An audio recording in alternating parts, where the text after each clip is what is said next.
2 of the 5th annual GE Boarding School Convention. I am here with our good partner, Katy Nicketakis, Lincoln Academy. Yep. Newcastle, Maine? You got it. Newcastle, Maine. Yep. Katy, thank you for being here. Thank you. I'm really excited to be here. Yeah.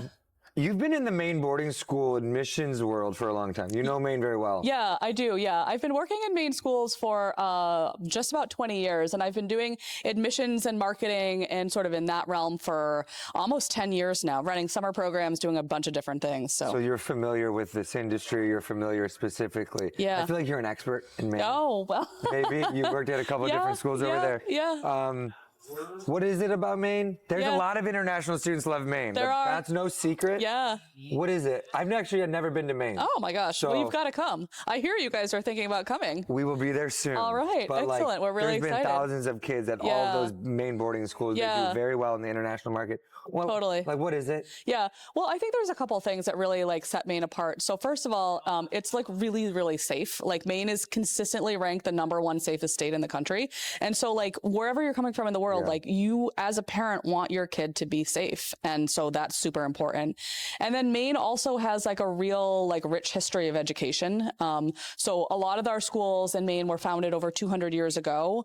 Lincoln Academy, for example, was founded as a prep school for Bowdoin College, which is one of the top liberal arts schools in the country. And so you've just got this rich history of education, schools and families that really care about education and really value, having a good school. And then I think the people in Maine are super caring too. I know that that's true for the couple schools that I've worked at, but especially Lincoln Academy.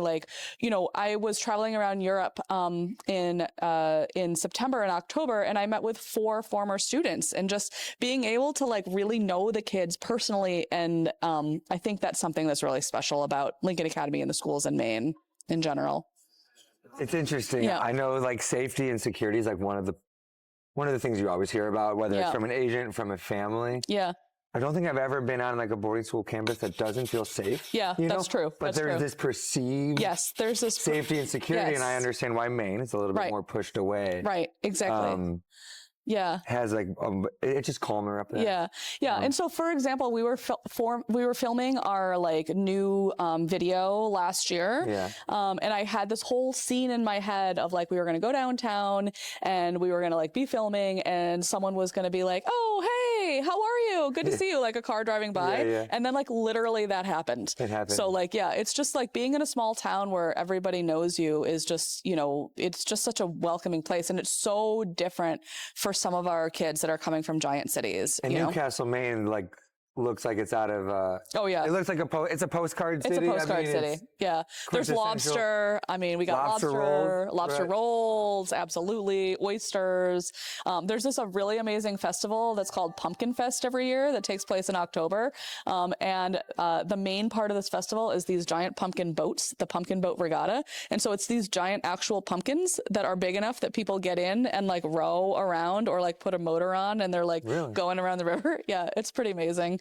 Sounds a bit ridiculous. Yeah, it's pretty silly. I kind of like it. Yeah, but people come in. It's a fun festival because it's just about pumpkins. There's no politics. There's no religion. There's nothing else. It's just we're just here to have some pumpkins. Yeah, I love have some pie. Gonna get in a pumpkin boat. I mean, it's pretty silly. Yeah. You've worked in the industry for about 15 years? Yeah. What's changed in the international market? You've traveled all over the world. Yeah. What have you seen? What was a problem maybe 10 years ago that isn't a problem now, or vice versa? Yeah, I think we've seen a shift in demographics. I think there used to be, a lot more students from Asia, particularly China and Korea and some of those countries.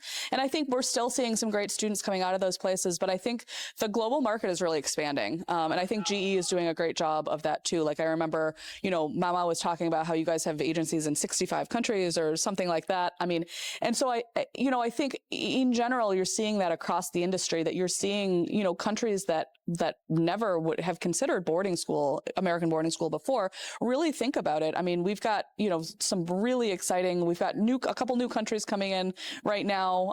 At Lincoln Academy, we've got a kid coming from Serbia. We've got a kid from Uruguay, a kid from Portugal, and just seeing some new places. You don't hear those countries that often. No. Right. Yeah. Maybe Serbia. Maybe Serbia. I feel that Eastern Europe has grown over the last 5-10 years. I think so too. Yeah. Uruguay. Yeah. Uruguay. Portugal. Yeah. Not really. No. Yeah. You don't hear that too often. I think there's potential in Portugal, though. I really do. Really? Yeah, because I think the economy is really growing. I mean, like Central, Eastern Europe, I think the economy is growing in Portugal, and they've really opened up visas.